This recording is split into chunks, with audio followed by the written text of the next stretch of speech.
Good morning, children. Today, our topic is about the satellite, information about the satellite.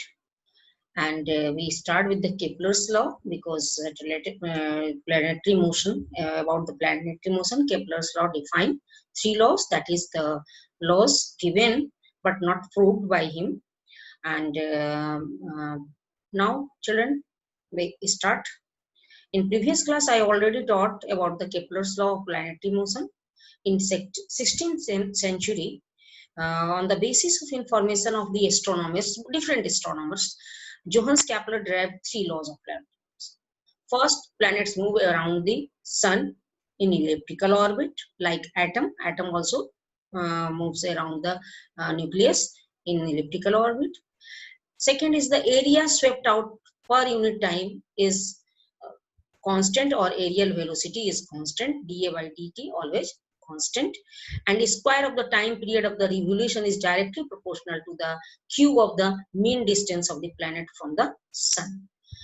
T square is proportional to r cube, and r cube by t square equal to constant. After that law, we have Newton proves second law of gravitation also by this formula. ये देख रहे हो elliptical path पे है और इसके mean axis कहते हैं, इसको मेजर एक्सिस और माइनर एक्सिस दोनों का मीन निकालो तो ये मीन एक्सिस होता है. तो Newton saw planetary motion because of due to gravitational force of the sun, and Newton used third law of Kepler's calculate the gravitational force of attraction. Orbital velocity 2 pi r by t, यानी कि पूरा path cover करने में उसको T time अगर लगता है, revolution period of revolution यानी 365 डेज, तो पूरा circumference 2 pi r by t, where v is proportional to r by t because 2 pi is the constant, and v square is proportional to r square by t square, and ऊपर और नीचे r और t से माने numerator और denominator को multiply कर दिया जाए r से, तो v square is proportional to r cube by t square. And from the Kepler's third law of planetary motion, r cube by t square constant, so again v square is proportional to 1 by r. ये हम लोगों को निकल गया. अब है radius of the orbit is r and time period of revolution is t. तब F equal to हम लोग फोर्स, जो कि तुम जानते हो कि सेंट्रीपेटल फोर्स वर्क करता है सर्कुलर मोशन में, तो F equal to mv square by r. तो F is proportional, m is constant, so F is proportional to v square by r, और v स्क्वायर is proportional to 1 by r. So combining this 1 2, F is proportional to 1 by r square, और that is the force of gravitation between two objects is inversely proportional to the square of distance between them. ये आपका इस Kepler's third law of motion से Newton second law of gravitation आपका आ जा रहा है. ठीक है, अब हम लोग सैटेलाइट के बारे में जाने. Satellites are natural and artificial body, either natural or artificial body revolving around the planet under its gravitational attraction. कोई भी प्लैनेट के अबाउट जो है आर्टिफिशियल बॉडी जो घूमता है उसको आर्टिफिशियल या नेचुरल बॉडी घूमता है उसको सैटेलाइट कहते हैं. Moon is the natural satellite and INSAT 1b is the artificial satellite of the earth. INSAT 1b is the artificial satellite of the earth. Orbital speed of satellite पहले जान लें. Speed of satellite with it move around the planet, यानी कि जिस speed से planet के चारों ओर move करता है. तो कहता है ये speed it is not depends on mass, मतलब independent from the mass. और so satellite of heavenly body जैसे एस्ट्रॉइड है, तुम लोग जानते हो ना, मार्स और जुपिटर के बीच में एस्ट्रॉइड है, तो of different masses revolving in orbit of the same radius, so have the same orbital speed. यानी कि कोई एक ऑर्बिट में, फिक्स्ड ऑर्बिट में उन लोगों का जो भी वो हेवनली बॉडी होगा सब सेम स्पीड से मूव करेगा, मास पर डिपेंड नहीं करेगा, वो चाहे बड़ा हो या छोटा हो. जैसे कि हमारे अर्थ ही है, सन के चारों ओर मूव कर रहा है, अर्थ के साथ मून भी सन के चारों ओर मूव कर रहा है और सेम स्पीड से मूव कर रहा है. ये नहीं कि अलग अलग स्पीड है. मून का स्पीड तुम लोग जानते हो, अलग है, अर्थ के चारों ओर अलग है, लेकिन सन के चारों ओर जो स्पीड अर्थ का है वही स्पीड होगा। तो वो अगर सेम ऑर्बिट में पड़ गया किसी भी हेवनली बॉडी का, तो उसकी स्पीड सेम होगी। It depends upon the radius of the orbit और height from the planet to satellite और satellite to the sun, or satellite to the sun or planet to the sun. So greater the radius of the orbit, lesser will be the orbital speed.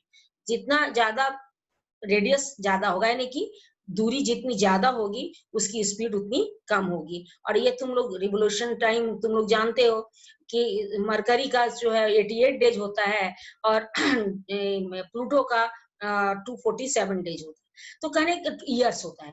तो कहने का मतलब जैसे जैसे, और हम लोग का 365 डेज होता है, तुम लोग जानते ही हो। तो तो ये कहता है कि जैसे जैसे हम लोग दूर जाते जाएंगे स्पीड घटता जाएगा।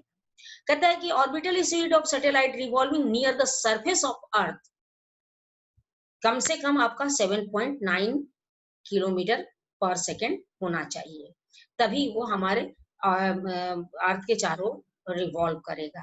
और ऑर्बिटल वेलोसिटी का फॉर्मूला होता है root over g r, where g is the gravitational acceleration, r is the radius of the orbit, और कह सकते हो distance between earth and satellite या अर्थ सन और प्लैनेट, जो भी होगा वो डिस्टेंस बिटवीन दैट। एंड अगर सेंटर टू सेंटर डिस्टेंस लो तो that is better, centre to earth to centre of moon या जो भी है। तो ये है, ठीक है। अब ये तो समझ में आ गया कि ऑर्बिटल स्पीड ऑफ सैटेलाइट जो है वो मास पर नहीं डिपेंड करता है, वो ऑर्बिट पर डिपेंड करता है, यानी रेडियस ऑफ द ऑर्बिट पर डिपेंड करता है, height of the satellite and planet depend करता है ना। तो ये हो गया आपका। उसके बाद आपका है पीरियड ऑफ रिवोल्यूशन। तो पीरियड ऑफ रिवोल्यूशन क्या होगा? Time taken by the satellite to complete one revolution in the orbit is called period of revolution. और पीरियड ऑफ रिवोल्यूशन होता है circumference of orbit by orbital speed. ये तो तुम भी जानते हो, डिस्टेंस बाय वेलोसिटी होगा तो आ जाएगा, और सर्कमफेरेंस पूरा मूव करने में ऑर्बिट का जो लगता है divided by orbital speed. Time taken by satellite to revolve around the planet, it is also independent, so satellite of its mass, है ना। टाइम भी हमारा मास पर डिपेंड नहीं करता है, डिफरेंट मास का रिवॉल्विंग अगर सेम ऑर्बिट में है तो उसका टाइम पीरियड ऑफ रिवोल्यूशन भी सेम होगा। It depends upon the radius of the orbit और हाइट फ्रॉम द प्लैनेट, ठीक है। और period of revolution of the satellite period near the ये है 1 आवर 24 मिनट्स, यानी 84 मिनट और 90 मिनट जैसा मान सकते हो, 90 मिनट्स ये आपका है। और ये सन सिंक्रोनस सैटेलाइट का कहते हैं, या आपका रिमोट सेंसिंग सैटेलाइट, सन सिंक्रोनस या रिमोट। ये 1 आवर, ये पोल टू पोल मूव करता है, ठीक है ना। इसका रोटेशन होता है पोल टू पोल। तो 1 आवर 24 मिनट्स, 84 मिनट्स और अबाउट 90 मिनट्स भी कहते हैं, ठीक है। तो ये हम लोगों का पीरियड ऑफ रिवोल्यूशन है, सबसे नियरेस्ट प्लैनेट के लिए है, जो कि हमारे में कोलैप्स भी ना करे और एक फिक्स्ड ऑर्बिट में रोटेट भी करे, ठीक है। तो हम लोग आगे बढ़ते हैं। अब कहता है पीरियड ऑफ रिवोल्यूशन,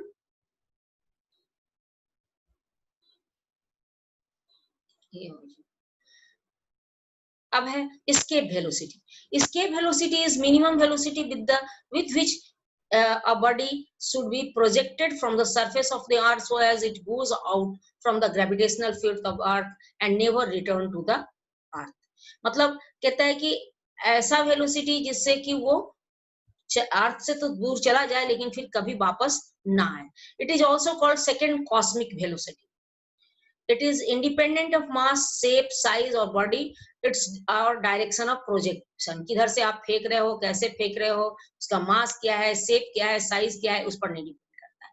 ये सिर्फ escape velocity 11.2 किलोमीटर पर सेकेंड होता है हमारे अर्थ का, और मून का escape velocity होता है 2.4 किलोमीटर पर सेकेंड।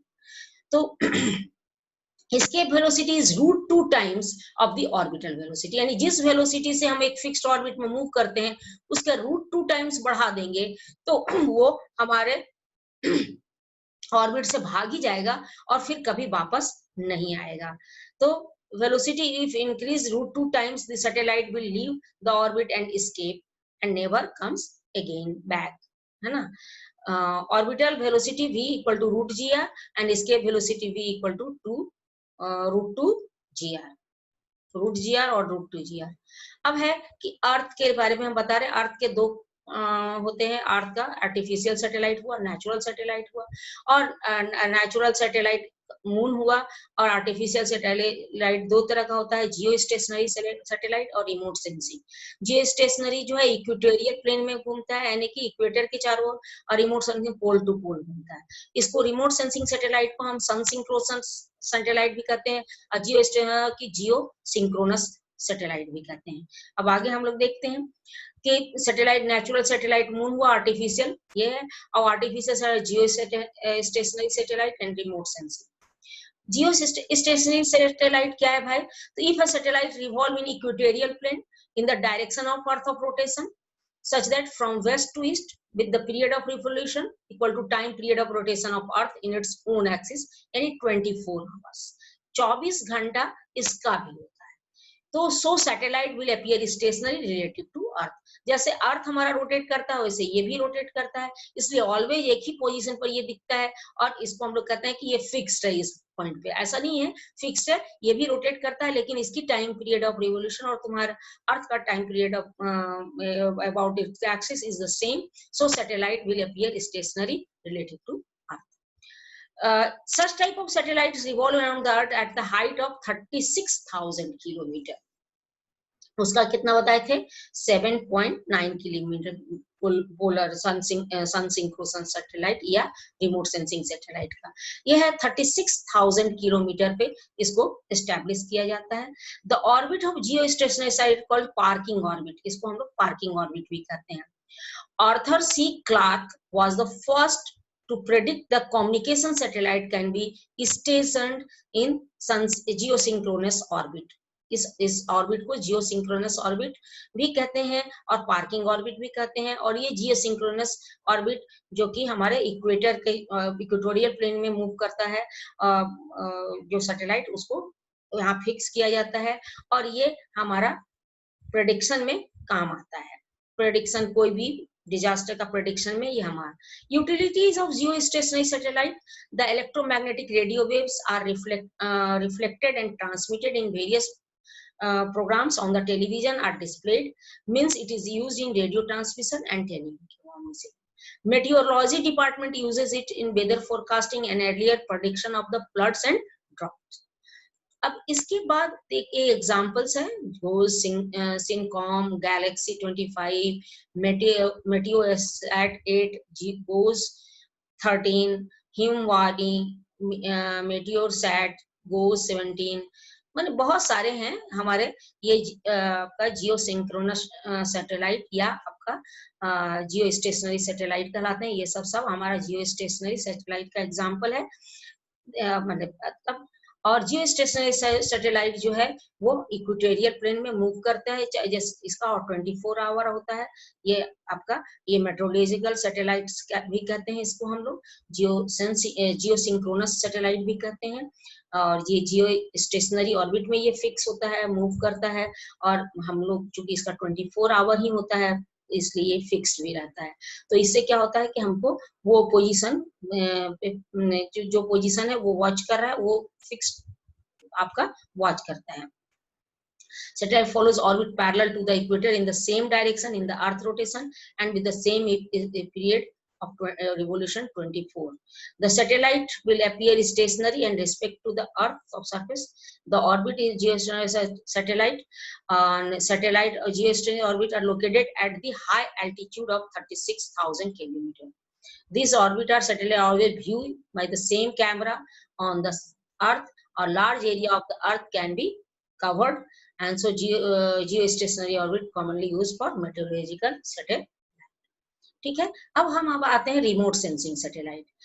ये है जो near polar orbit in one with orbital plane inclined at the small angle with the respect to the earth rotation axis. A satellite following a properly designed near polar orbit passes close to the pole and is able to cover nearly the whole earth surface in repeated cycle. ठीक है। Remote sensing is the process of detecting and means monitoring the physical characteristics of an area by measuring in reflected and emitted radiation at the distance, typically from the satellite or aircraft. Special cameras collect remotely sensed image and which helps researchers sense things about the earth, and some examples are cameras on satellites or airplanes take images of large areas on the earth's surface, allowing to see the much more than we can standing on the ground.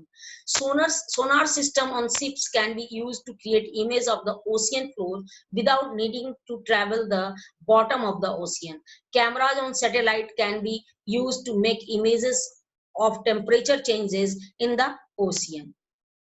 इतना sensitive cameras होते हैं तो वो help करता है. Some specific uses of remotely sensed image on the earth include large forest fires can be mapped from the space, allowing rangers to see the much larger area than from the ground. हम लोग पास से उतना नहीं देख सकते जितना हम लोग ऊपर से देख सकते हैं. Tracking clouds to help predict the weather or watching erupting volcanoes and help watching the dust storm. यानी कि तूफान आ रहा है या बवंडर आ रहा है या कुछ भी आ रहा है या ये हम लोगों को पहले ही बताता है. Tracking the growth of city and changes the farmland और forest over the several years और डिकेड्स. मतलब ये हमको बताते रहता है, उसका डाटा भी बताते रहता है कि फॉरेस्ट कितना है, सिटी कितना है. Discovery the mapping of the end mountains and deep canyons and magnetic striping on the ocean floor. यानी समुद्र के अंदर भी क्या क्या है, कौन सा कहाँ पे माउंटेन है, कहाँ पे आपका मैग्नेटिक बेल्ट है, ये सब ये डिटेक्ट करता रहता है. ठीक है. तो ये मान चूंकि ये चारों ओर मूव करता है और ये time period of revolution of nearest remote sensing satellite is 1.408 hours और 90 minutes, about 90 minutes, 84 minutes already बता चुके हैं. So in a day it revolve around 16 times, about 16 times around the earth. Sun synchronous orbit कहते हैं इसको. ये जो orbit है पोल टू पोल मूव करता है, इसको सन सिंक्रोनस ऑर्बिट कहते हैं. और अर्थ ऑब्जर्वेशन सैटेलाइट जो follow the sun synchronous orbit, और इसको सन सिंक्रोनस सैटेलाइट भी कहते हैं. और sun synchronous orbit is the near polar orbit and whose altitude is such that the satellite will always pass over the location at the given latitude at the same local solar time. ठीक है. And except for the seasonal variation can be achieved for the image of the given location taken by the satellite. तो ये हम लोगों का remote sensing satellite है और इसका यूज भी तुम लोग को बता दिए. अब आज इतना ही, और तुम लोग अच्छे से पढ़ो, अच्छे से रहो, एंड गुड डे.